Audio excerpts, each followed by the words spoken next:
Doug, I just wanted to ask you about the ending of that Rice game. Obviously, you guys, D'Anthony Jones had the big back-to-back sacks that led to the scoop and score and then the pick. But then on the last drive, Rice was able to move down the field. What just your assessments of how your defense was able to show out towards the fourth quarter of that game? Yeah, I thought we played, average, the first couple of quarters of the game. And I mean, we started off pretty well, there after the first touchdown, and then we had to take the field. Big thing we've been talking about is complementary football, and we got to do a better job of that. And so I thought it was just okay. And then we going into the third quarter there, just too many penalties on critical downs. Had a chance to get off. The biggest takeaway was we had 2 pass interference and a personal foul on third downs when we stopped them. So those things kind of hurt us in extended drives, and we got to do a better job of that. But when we needed to play well in the fourth quarter, we had guys step up and make plays. And Anthony made a couple big plays. Obviously, Caesar with the scoop and score. A couple pass breakups, a couple pressures there. Latrell Bankston was in on the same play with DA. A couple pass breakups, and then Tabo was able to come away with a pick right there with 2 minutes left in the game. And it's a very teachable lesson. Same kind of thing happened against Texas Tech, and G got a pick late, goes down with a minute left, and just really coaching those guys that the game isn't over. And after Tabo got the pick, we just kept talking in case we do have to go back out. And then you had to roughen the punter, or running into the punter rather. It happened. So then that was a lull there. And then a couple big plays, one missed assignment, and misjudged the ball, clock issue. A lot of things happened and very chaotic in the last minute of the game. Obviously, I don't like the play that we gave up, but at the end of the day, we executed the play to win. Thanks, Andy. We'll pass it along to James Mueller. James? Yeah, Doug, yesterday we were talking with Dana, and obviously you saw how D'Anthony Jones could change the game there at the end with, the 2 strip sacks. But one thing he mentioned was just looking for more consistency from him, especially with, Derek out now. Can you just expand on that and sort of some things you're looking at him to be more consistent in? Like, what are those things? Yeah, I mean, his growth and his development has been as good as anybody on our team. Obviously, if you look at his, career here, he's gotten better each and every year he's been here, and almost every game that he's been here. And, I always tell him he could change the game at any moment. Has a lot of physical ability, plays hard, came in more as a pass rusher, has developed his game as a run defender. So he's a complete player.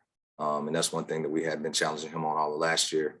And then you look at even the Tulane game last year, he changed the game with a forced fumble and a sack. We go down to score, and it changed the trajectory of that game. So he has a lot of ability. He has gained a lot of respect from his teammates from the way that he's approached everything. And like I said, I think he lost a little over 20 pounds in the offseason. He took his diet more seriously, his preparation more seriously, just the consistency in playing with technique, playing with discipline, playing physical, all those things that we've been developing with him. And I think Coach Early's done a really good job of consistently doing those things. So the more he plays, the better he's going to get. And he's got a great opportunity to increase his role. Him and Caesar kind of have battled all season along with Paris and a couple other guys. And, we've kind of had a 3-man rotation of who starts and who plays. And I think he's kind of solidified that he's going to be one of those guys. So we can use him in a lot of different ways. He's fast, he's physical, and he's really grown a lot mentally. And, the one thing that I'm most proud of with him is how he's, kind of really matured in his life. And he has a son now. He's a great father. He's doing things the right way. And I think you're seeing those things on the field. We'll pass along to Chris Baldwin. Chris? Hey, Doug. Good. How are Donnie and Gio doing injury-wise? And do you expect to, have them this week? What's your outlook there? Yeah, kind of taking it day by day. Him, Gio, and Art did not finish the game. Donnie didn't play. Dot didn't play for other reasons. Gio didn't finish, and Art Green didn't finish. So kind of a day-by-day process with those guys. Continue to see and probably be some game time decisions, with some of these guys to see where we are at health-wise. Thanks, Chris. We'll continue along with James Mueller. James? Yeah, Doug, obviously y'all are pretty familiar with Michael Pratt. You've seen him a couple times. Can you just talk about from, when you first saw him a couple years ago to now, where you've seen those biggest areas of growth in him, and just sort of, what challenges new challenges, I guess, he presents your defense this week? Yeah, I mean, physically, you could tell his development, between, the way he's changed his body, he's gained weight, he's stronger, he's bigger, he has great arm strength, he can make all the throws, he throws the ball with a lot of zip on the intermediate routes, but he has touch in the deep part of the field. His ability to extend plays, and they have design plays where he runs the ball as well. So he's a well-rounded player who's played a lot of football, but I think the thing that stands out with him the most is that he's a warrior. I mean, he's taking a lot of hits. He runs physical. He's not really trying to run around you. He's trying to run through you. He's able to step up in the pocket and extend plays. So I think his mindset, along with his ability, makes him a really good player, and it's going to be very challenging for us to defend. And, he's in total command of their offense. You see him checking plays. You see him moving people around. He does a lot of things the right way, and he's well coached, and you can see those things come about when he's playing. We'll send it over to Chris Baldwin. Chris? Doug, what's your assessment bit of Manny now that he's getting even more time, and how do you think he's doing? I think he's doing wonderful. I'm really proud of him. The thing that has stood out the most with him is the investment that he's made within himself to really study and develop his game. And, almost 3 or 4 nights a week, he's up here 8 or 9 o'clock at night. And half of the day he's sitting in our staff meetings, coming in, asking questions, or wanting to watch extra tape with coaches. And I think that's where his game has grown. There's no doubt about his physical ability and what he was able to do last year, being a National Special Teams Player of the Year, being a staple for us on third down, but really developing as a linebacker to play every down. It's something that he wanted to do, and he's doing a really good job of that. He was the player of the week for us last week. He had 10 tackles in TFL, and he had 2 third down stops when we needed it. And so to see his maturation has been pretty cool for us, because he started off as a safety. Now I think he's going to be a big time linebacker, which we all knew. So the more he plays, he's kind of like Duarte, the better he's going to get. And as he continues to mature mentally and physically and learn how to play the position at linebacker, and when he's in space, I mean, he runs as well as anybody on the field. Really athletic and fast, and he's putting it all together. But just really proud of him and how he's approached the game, and his willingness to want to learn and compete to be the best that he can be. Send it over to James Mueller.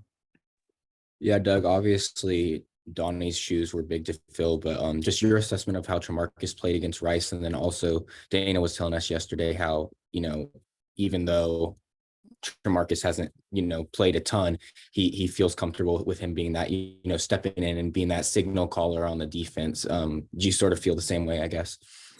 Yeah, I feel very strongly. When Cheeks transferred here, I've kind of seen him in high school, and he went to Sanford, and, we got in the transfer portal. His head coach is a good friend of mine at his previous university.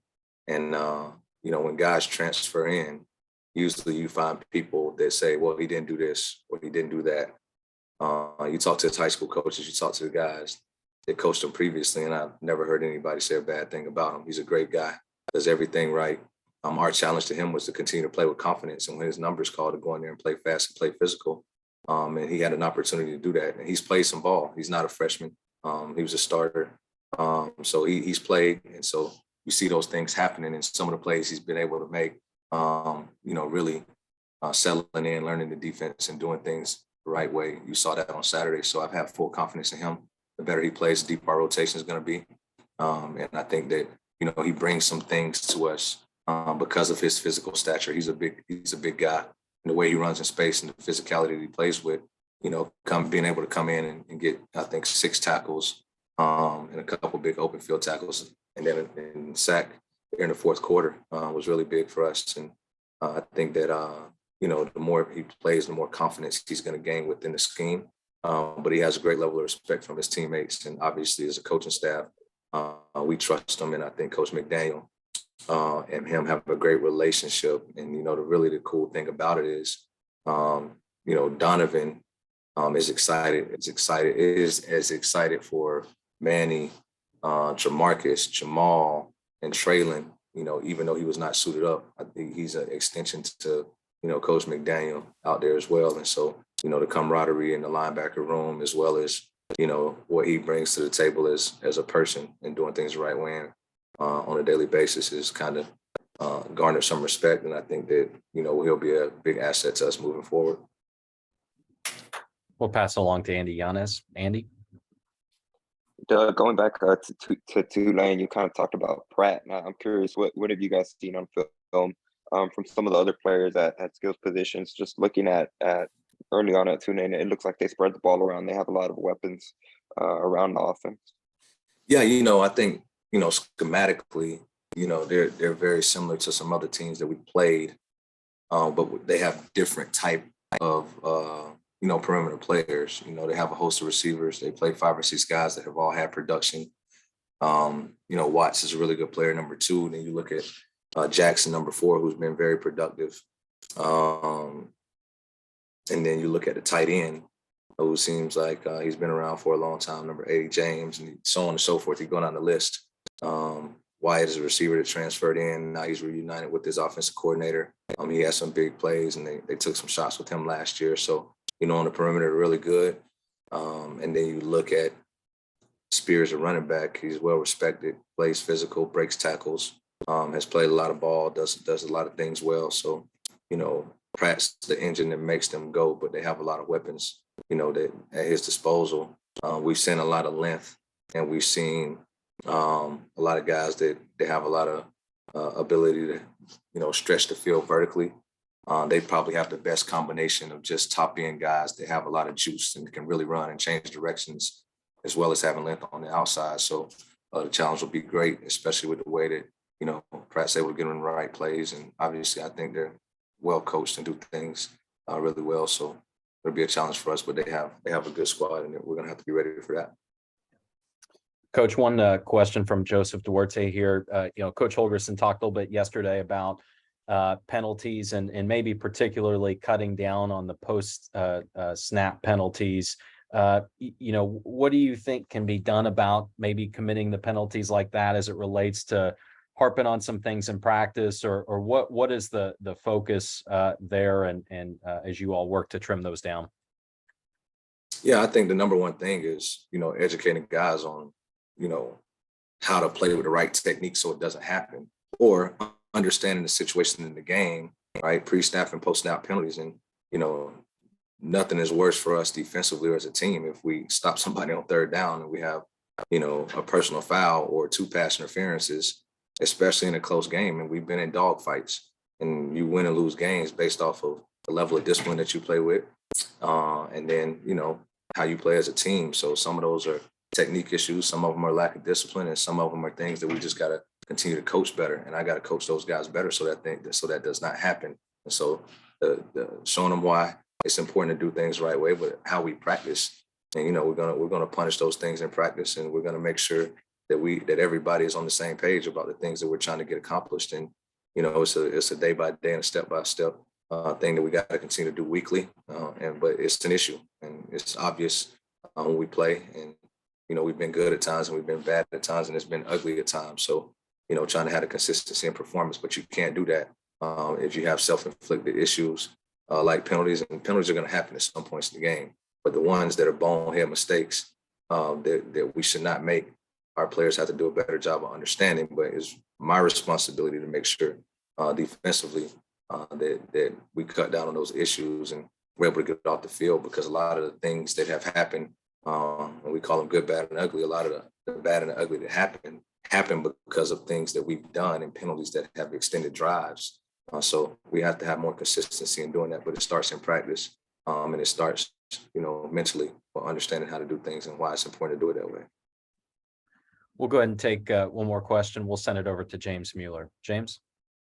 Yeah, Doug, obviously you've talked about things you want to clean up and stuff, but you just feel like the way that y'all were able to finish that game, aside from, the last Hail Mary stuff with, the sacks, the strip sack for the touchdown, the interceptions, is like that stepping stone y'all can use to really propel yourself moving forward, especially considering how shorthanded y'all were? Yeah, I think it's a combination of a lot of things. I mean, we had the same scenarios in a lot of different games. You know, found a way to close out the game at UTSA. It wasn't pretty, right? But we played a good stretch of ball at that point in the game. And then you look at Tech, the way we ended it, interception, very similar to how the Rice game went. We have to go back on the field and defend. And you know, I think all of it is, you know, a learning lesson. You know, situational football.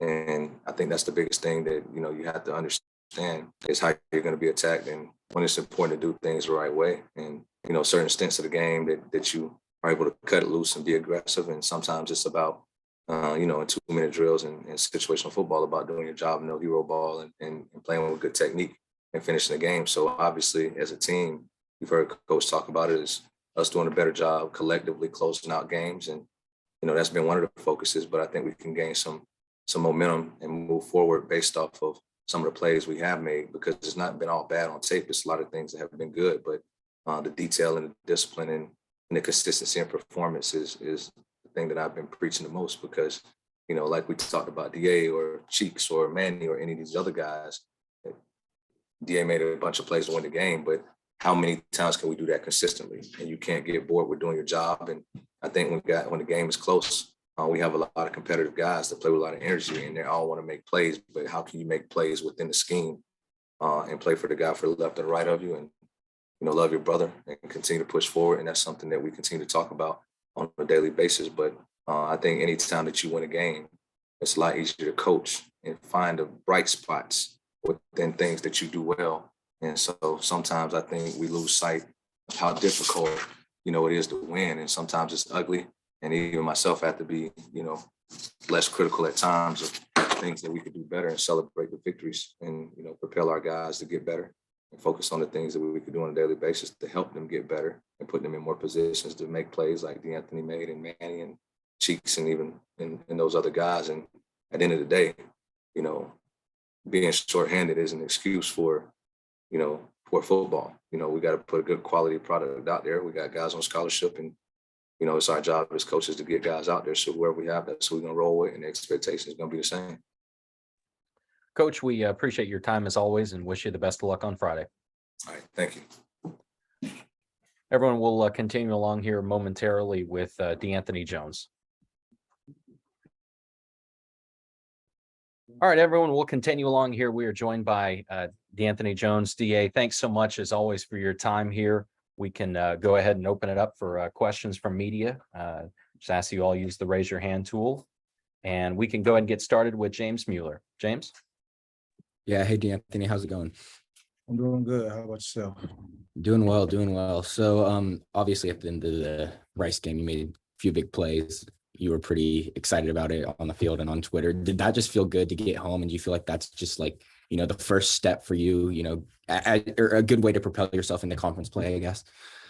Yeah, yes, sir. Absolutely. You know, I've been a guy that's kind of been on a dry spell first couple games, you know, to get my first couple sacks in that type of fashion was just a great feeling. And I feel like there's some great momentum going into league play. Thanks, James. We'll send it over to Andy Yanez. Andy? Hey, D'Anthony, kind of just along the lines you mentioned conference play. Can you talk a little bit about what you've seen just from the Tulane offense and what kind of challenges they're going to pose for you guys on Friday? So obviously they're really a high scoring offense. The quarterback guy's a monster. You know what I'm saying? This is a guy who had a lot of heart last year. You know, we sacked the guy about 8 times. He never stopped getting up. You know, guys like that just get better and better every year, just like this one this year. So, you know, they do a lot of funky stuff just like Kansas. You know what I'm saying? We're going to have to really be dialed in personnel wise and just be able to tell the differences in which personnels they're in. And obviously we got to stop him. You know, he's their guy, you know what I'm saying? Without him, he just he makes that train go for them, and just got to be locked in, you know what I'm saying? We're going to have to buckle down and get ready for a hard game. We'll send it back to James Mueller. James? Yeah, a moment ago, Doug Belk was talking about just praising you as a father as well. Can you just talk to us about what that's been like? Do you have a son or daughter, and how old are they? I got a son. I got a son in 6 months. Okay. So how's that been? And has that like sort of changed your perspective at all? Because, you know, Coach Belk was talking a lot about that.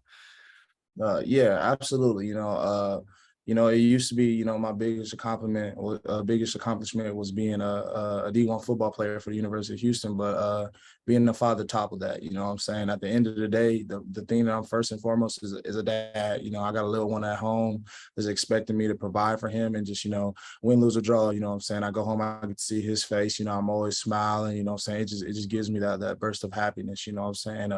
Anyone who has kids just knows, man, you know what I'm saying? My life is really for his now. Whatever I need to do to be successful, I'm gonna do it for him. And has that made you appreciate just, the ability to play football more, just knowing that, like you talked about, you have something more to play for now? Yes, sir. 100%. It's bigger than myself, you know what I'm saying? And everything that I do is for him. You know what I'm saying? He'll have the chance to grow up and have a good lifestyle if I do what I need to do and get where I need to go. You know what I'm saying? He won't have to grow up how I did, and just it's gonna be a great feeling to be able to give him whatever he wants and needs and more. Thanks, James. We'll pass it along to Joseph Duarte. Joseph. DA, I just jumped on. I'm not sure if anyone's asked you. Has anyone asked you just about Derek and not having him? No, they haven't, not yet. Yeah, just curious what your thoughts on losing someone like Derek up there on the edge. It's a big loss. Obviously when they said what happened, I immediately started crying. That's my brother from another mother. I love him to death. Derek Parrish has helped me grow tremendously as a player and as a person since I've got here. He's been such a leader and a brother to me. I really thank him for it. And just it really hurts the team. Everyone knows that Derek, I don't know if people agree with me or feel the same way, but I think Derek is the most dominant player that I've seen in a while, and that's playing with Logan Hall, Peyton Turner, and Marcus Jones. Just to see what he was doing and doing it with one hand, it was just unbelievable. But just seeing him go down like that, people talk about the game in his sacks. I'd say that came from caring about my brother. I did that for him because I know for a fact if Derek was in there, we probably wouldn't have even been in that situation. But that was for him. It's crazy what happened to him, and I hope he gets better. So I just love that man to death. I want to see him around, you know what I'm saying? And just, to anyone that's out there, just send him love consistently 24/7. He's such a great person, even beyond football. He's such a great dude. Comes to see my kid, check up on me, just, great dude all around. Coach Holgerson mentioned to us that, now there's some options, of course there's you and Nelson, but maybe, Cedric Williams, Elias got some work there. I mean, do you guys feel like, it's hard to replace him, but, you're going to count on some other people now to sort of pick up the slack?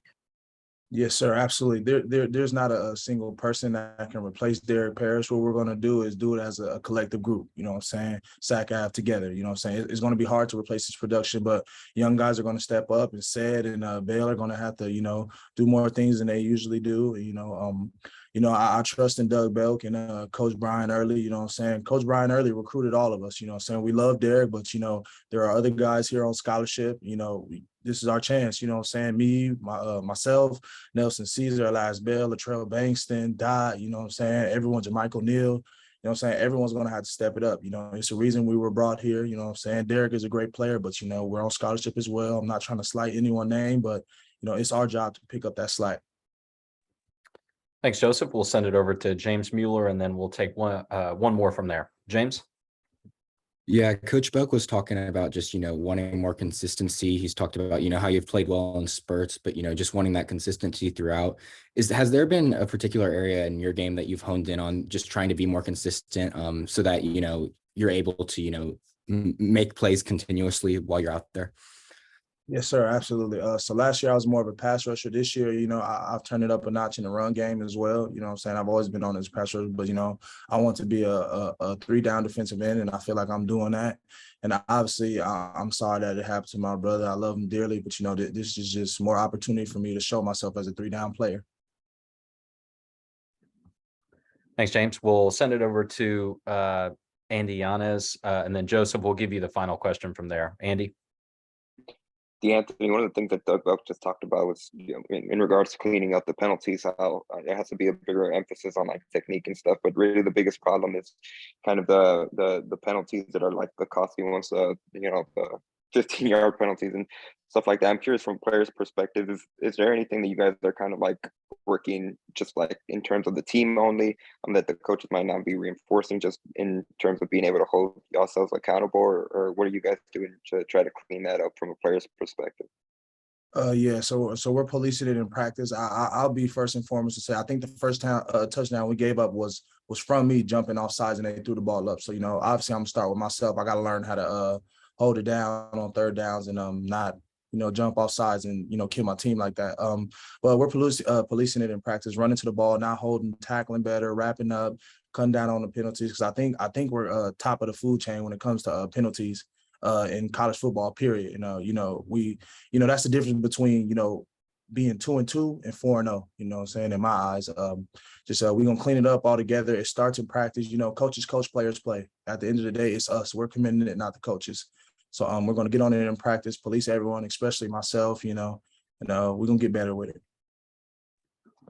I'm going to send it over to Joseph Duarte for the final question. Joseph? DA, those back-to-back plays there late in the game Saturday, you've had some really good plays, but those might have been your two best back-to-back plays I've seen since you've been here. Did you feel like, that was the DA that you've been waiting to show, this place? I mean, you had a lot of sacks last year, don't get me wrong, but just it seems like it was a big moment type situation for you. Yes, sir. Absolutely. Coach Doug Belk, I love him to death. He always tells me I can change a game at any moment. I'm starting to believe it myself. You know what I'm saying? Obviously, he's been coaching for a long time. He knows players' abilities, and he always tells me that. I'm starting to see it somewhat. But a part of that with me, I just got to be more consistent. If I could change a play at the end of the game, I could change it from the beginning to make it where we're not even in that situation. I've seen Derek Parrish do it. I've seen Nelson Caesar do it. You know what I'm saying? Past guys like Peyton Turner, Ed Oliver. Those guys.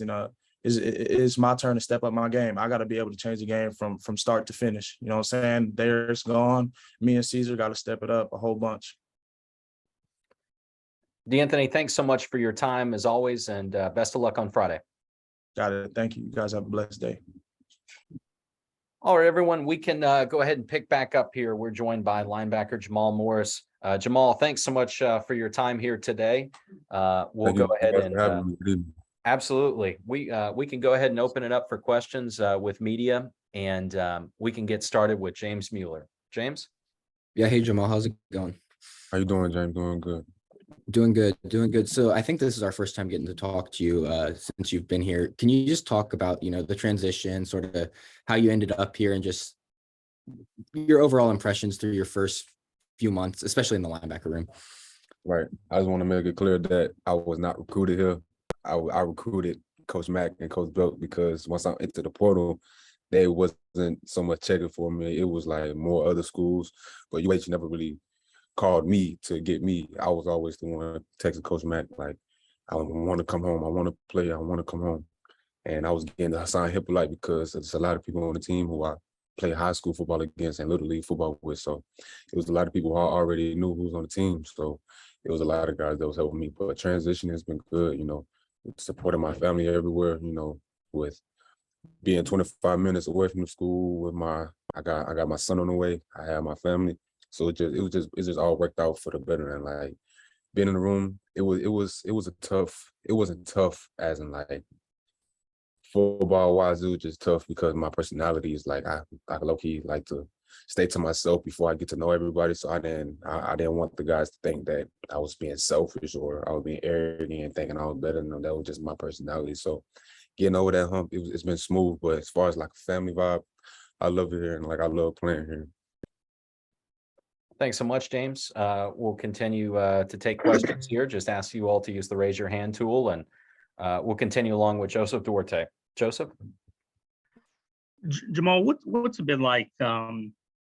Just you guys have had to put some guys in that maybe weren't expected to play certain roles immediately, but with Donnie being hurt, and then I guess with Malik, same situation. I mean, you guys are always ready, and you played a lot of snaps. But have you seen a difference in maybe how guys have reacted, how they've stepped up in the last couple of weeks?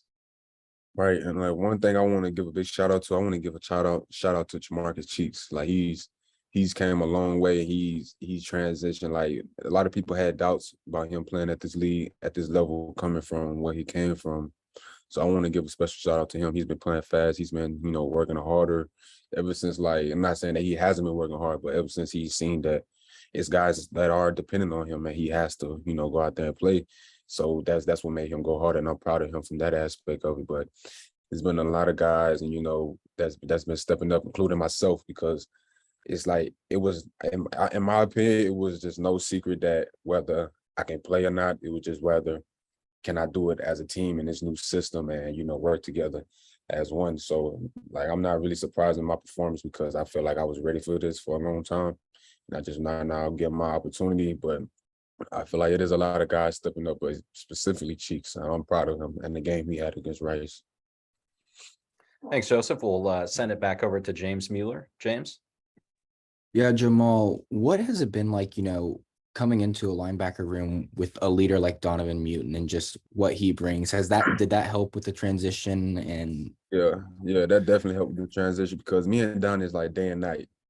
He's day and I'm night. Like Donnie's more the guy. We both have the same like goals, the same fire in us, the same edge, the same chips on our shoulder, but he's more vocal with it. He's more the vocal leader. He's going to be the one in the huddle, getting everybody riled up. But me personally, I'm more the night person out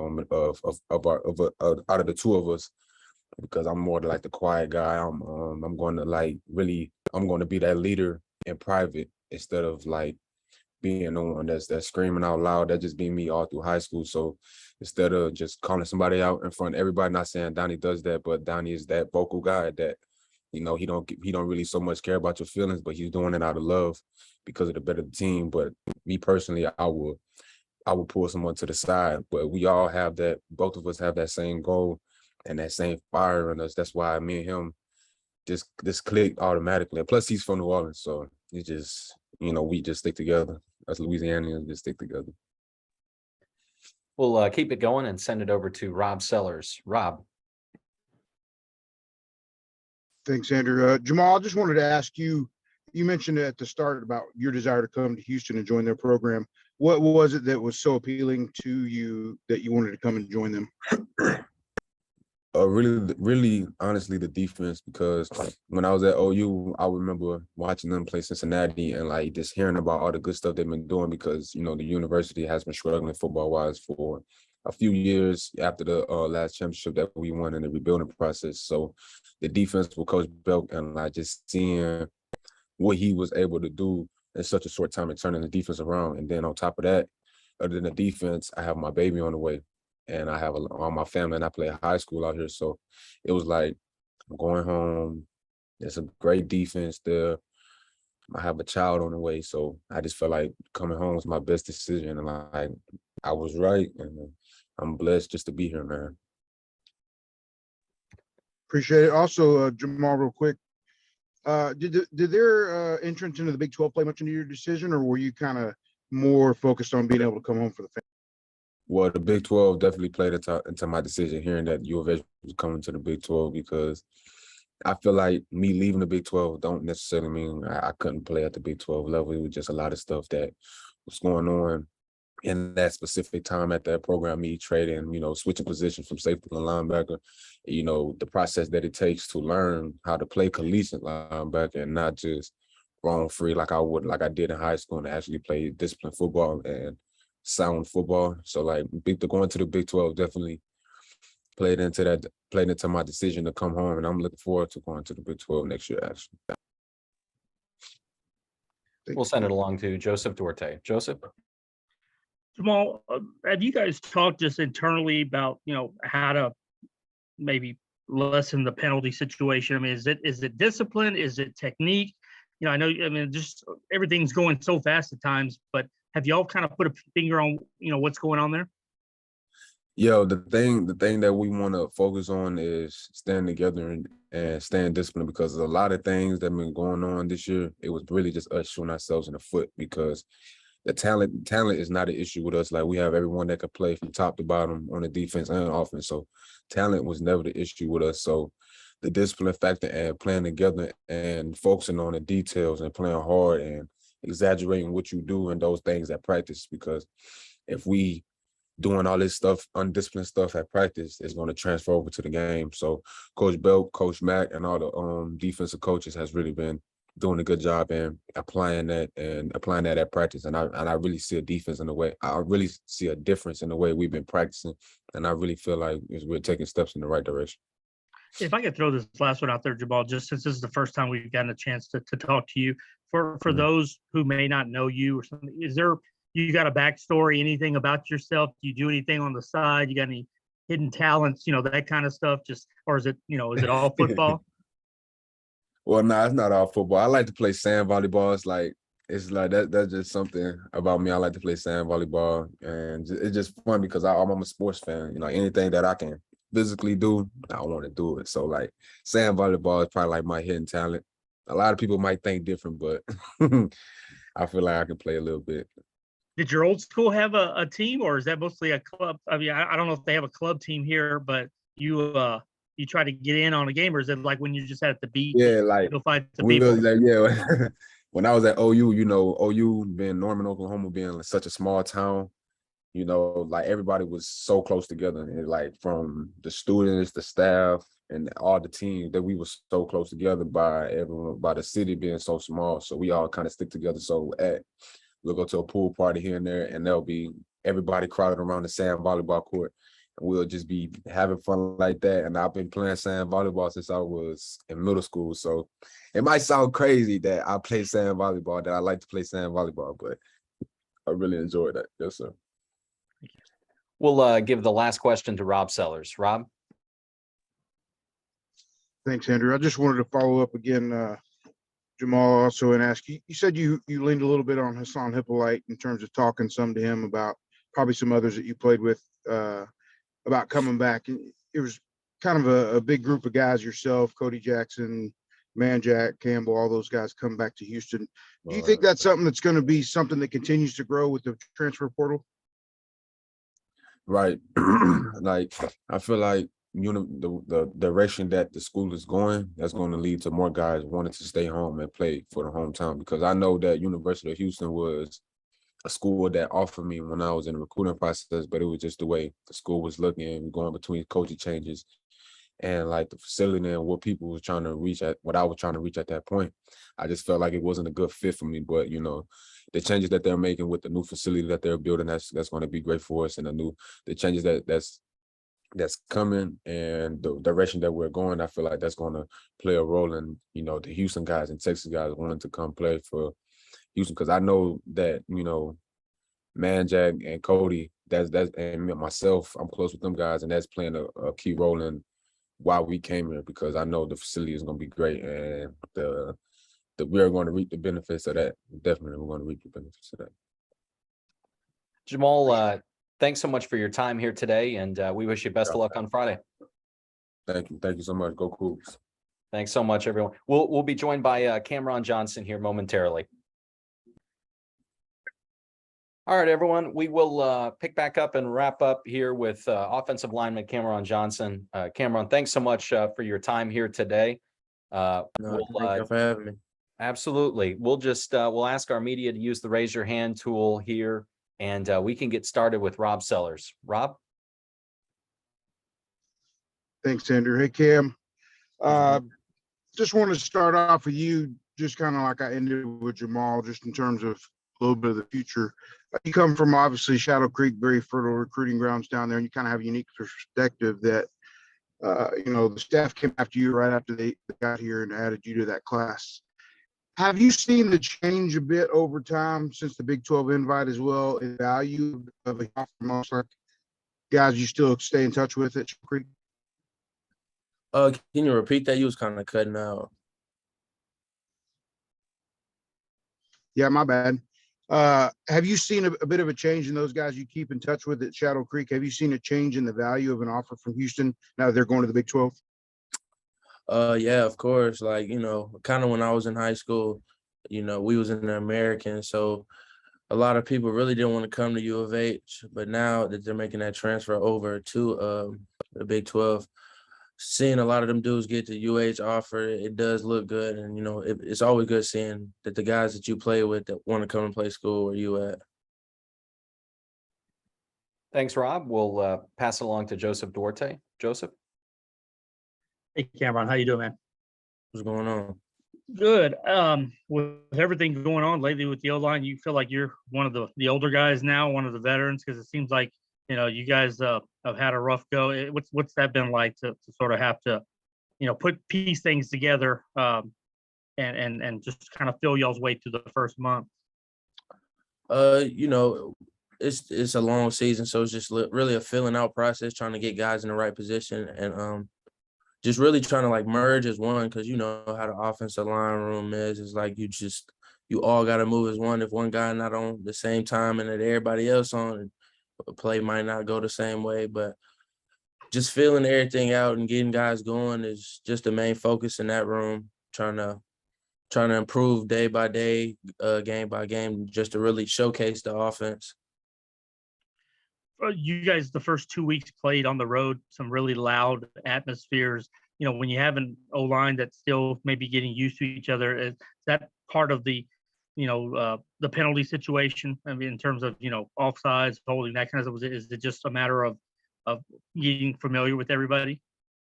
I think it was more of just like dudes just got to take it on themselves, just lack of focus at time, and you know what I'm saying. And just like you said, just dudes not on the same page, but we're definitely getting on the same page. As you'll see this week, we'll definitely be getting the offense rolling.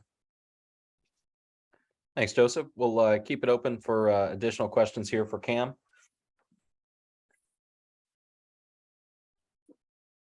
Andrew, I'll jump back in. Sure. No, Andy's going. That's fine. I'll wait for Andy's question. Okay. Yeah, absolutely. Let's move along to Andy Yanez. Andy?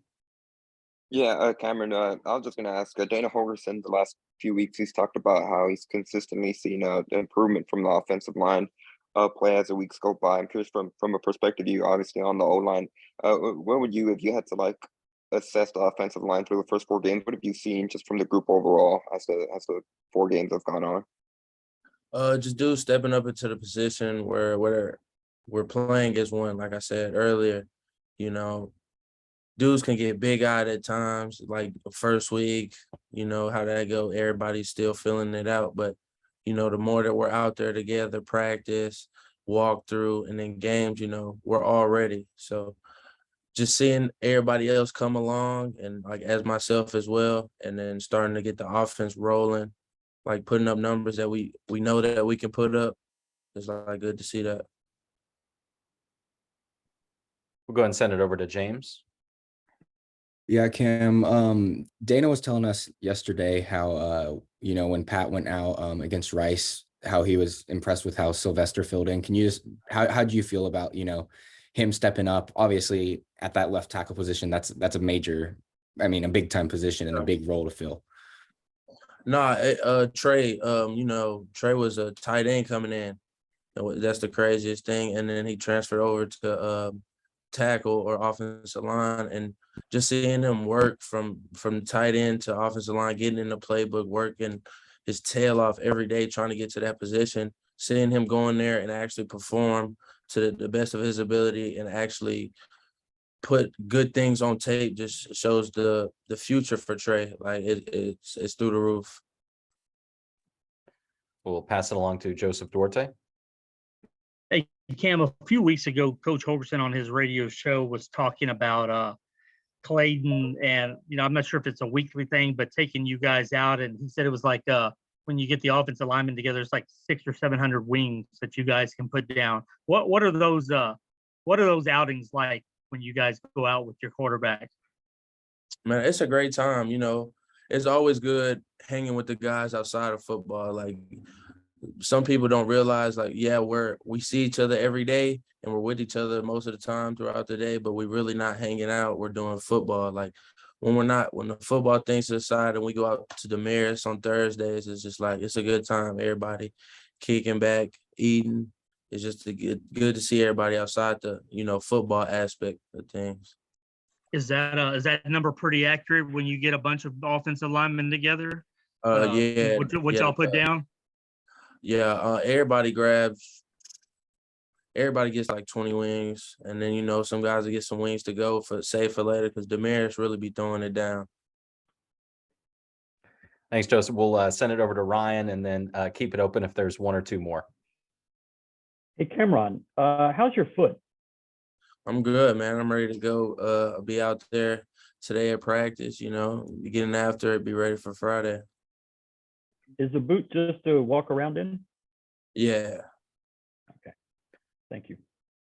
Thanks so much. We'll keep it open if there is one or two more. All right, Cameron, thanks so much for your time, and wish you best of luck here on Friday. I appreciate y'all having me. Thanks. All right, everybody, appreciate your time. Look forward to visiting with you again here soon.